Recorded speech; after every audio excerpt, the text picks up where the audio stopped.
Hi friends, చూడండి ఇప్పటికిప్పుడు వాతావరణం మారిపోయింది. పొద్దునుంచి ఎండ కాల్చేసింది. ఇప్పుడు వర్షం వచ్చేసి ఇలా బీభత్సంగా తయారైంది. అయినా మనం వర్తమానాన్ని స్వీకరిద్దాం. దాని గురించే కదా మనం మాట్లాడుకుంటున్నాం. ఈరోజు కూడా కృష్ణమూర్తి గారితో సాగిద్దాం. ఇప్పుడు ఈ క్షణంలో కూర్చుని ఉన్న తరుణంలో నాకేమీ భయం లేదు. ప్రస్తుతం ఏం భయం ఉండదు. వర్తమానాన్ని గురించి నాకు బెంగే లేదు. నాకేమీ జరగటం లేదు. కానీ ఈ తక్షణ ముహూర్తం నుంచి మనసులో ఏవో లోతులు ఉన్నాయి. మనసు అంటే మామూలుగా ఉండదు. ఏ క్షణంలో కూర్చోబెట్టినా అది కూర్చోదు. ఏవో లోతులు ఉన్నాయి. ముందు ఏదో ఉపద్రవం జరుగుతుందని, ఏదో తరుముకొస్తుందని అనిపిస్తుంది. వెనకడ ఏముంది, అన్నీ మళ్ళా జరుగుతుందా, మళ్ళా ఏదో జరుగుతుంది, ఇలాంటి భయాలన్నమాట.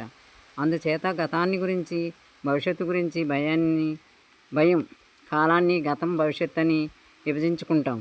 భవిష్యత్తు కోసం సంసిద్ధంగా ఉండు. ముందు ప్రమాదాలు జరుగుతాయి. అదిగో వర్షం వచ్చేస్తుంది. మనం గట్టు మీద కూర్చొని చెప్పుకుందాం.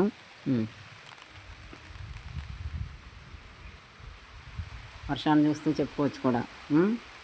మనకేంటి, గతం భవిష్యత్తు గురించి భయం. గతాన్ని భవిష్యత్తుని అని విభజించుకుంటాం. భవిష్యత్తు కోసం సంసిద్ధంగా ఉండు. ముందు ప్రమాదాలు జరగవచ్చు. ఇప్పుడు ఉన్నది పోవచ్చును, చనిపోవచ్చు కూడా. ఇలాంటి భయాలు, అనవసర భయాలు. వర్తమానాన్ని మనం ఎప్పుడు ఉంచుకోం. వర్తమానంలో ఉండకుండా ఇప్పుడు ఆహ్లాదకరమైనటువంటి దీన్ని మనం అనుభవించకుండా ఏదో భయాలు పెట్టుకుని, ఇది పెద్ద వరదలు వచ్చేస్తాయి, అలా తుఫాను అయిపోద్ది, ఇలాంటి భయాలన్నీ. ఉన్నది ఊడిపోవచ్చును, లేదా చనిపోవచ్చు, ఉద్యోగం పోవచ్చు, తగినంత పేరు ప్రతిష్టలు రాకపోవచ్చు, ఒంటరివాళ్ళం అయిపోతామేమో, రేపు ఏం జరుగుతుందో స్థిరం చేసుకొని హెచ్చరిస్తూ ఉంటుంది. ఆ భయం, ఈ ప్రత్యేక భయం విషయమే తీసుకోండి. దాని వంక నిదానించి చూడండి. ఏ భయం వచ్చినా సరే దాని వంక నిదానించి చూడండి. మీ ప్రతిచర్యలను చూడండి. ఆ భయాన్ని చూసి మన ప్రతిచర్య ఎలా ఉంటుంది గమనించండి. ఏమాత్రం పారిపోవడం, సమర్థించడం లేదా ఖండించడం, భయాన్ని గురించి పారిపోవడం కానీ, సమర్థించడం కానీ, ఖండించడం కానీ, నొక్కిపట్టి ఉండడం, తప్పించుకోవడం కానీ అన్నది లేకుండా దాని వంక చూడగలరా?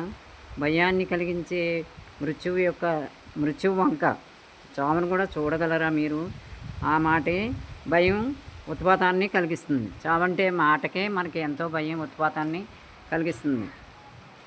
మరి జ్ఞాపకం భయాన్ని కలిగిస్తుంది. చనిపోతామన్నా, లేకపోతే ఇతరులు ఎవరు పోయినా, అంతమైపోతామన్నా సరే ఆ భావనే, ఆ మాట, దాన్ని జ్ఞాపకం భయాన్ని కలిగిస్తుంది. అంతేకాని భయం అంటూ ఏమీ లేదు. భయం అంటూ ఏమీ లేదంట. మన ఊహ, మన ఆలోచనలు బట్టి ఈ భయాలన్నీ కలుగుతాయి. మరి ఎలా చెప్తున్నారో చూడండి కృష్ణమూర్తి. ఈ భయాలు ఈ వర్తమానాన్ని పాడు చేసుకుని భవిష్యత్తుకి వెళ్ళిపోవటం, లేదా ఊహాగానాలు చేసి భయపడటం ఎలా ఉంటుందన్నమాట. ఇలాంటి భయాలు పెట్టుకోకండి. భయం అంటూ ఏమీ లేదు, మన భావన మాత్రమే.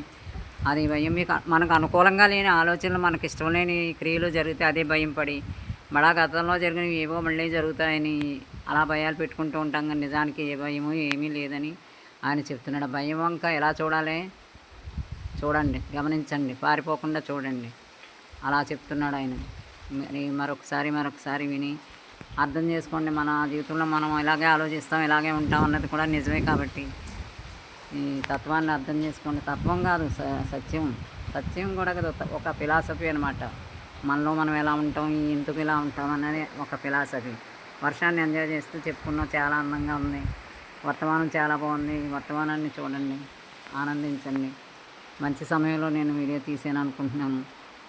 చక్కగా ఉంది వర్షం. మాకు అసలు వర్షాలు ఇప్పుడే కొంచెం పడుతున్నాయి. బాగుంది కదా. రేపు కూడా చెప్పుకుందాం. బాయ్.